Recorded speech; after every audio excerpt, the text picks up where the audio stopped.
Despite the fact that Phil and Bailey found themselves on opposite sides of the courtroom, Phil had a lot of respect for Mr. Bailey. To me, F. Lee Bailey is not the greatest, but I would consider him one of the greatest criminal attorneys in the Commonwealth. In my opinion, Mr. Bailey is an actor, one of the excellent actor in the courtroom. When this all broke by his attorney, that he was a strangler, and his attorney was representing him, you don't walk up this street, both sides of the street at the same time. Either you defend the man, or you're gonna prosecute him. If you're gonna prosecute him, then you just go into the DA's office, become an assistant district attorney, and prosecute Albert.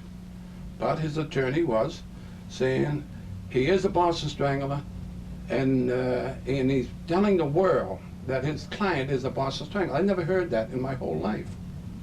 I never heard of a lawyer coming out and say his client is guilty. That he would go on TV and he would say to the world that Albert DeSalvo was a Boston Strangler, that he committed these crimes.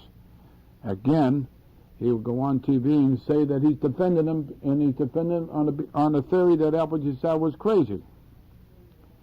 And he couldn't help himself murdering these people. And then when they were trying DeSalvo, the district attorney Joni asked for me, because I knew so much about the case. He asked for me, and I went to the DA's office, and I helped him prepare the trial for his rapes and B&E.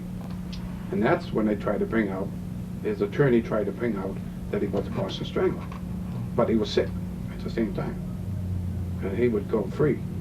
After a couple of years in Bridgewater, he would be let loose, come out with $2 million for publicity, magazines, movie rights, everything.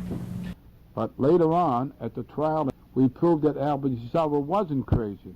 It was one of the biggest trials, and I think I was instrumental in pulling the rug out from under F. Lee Bailey in that trial.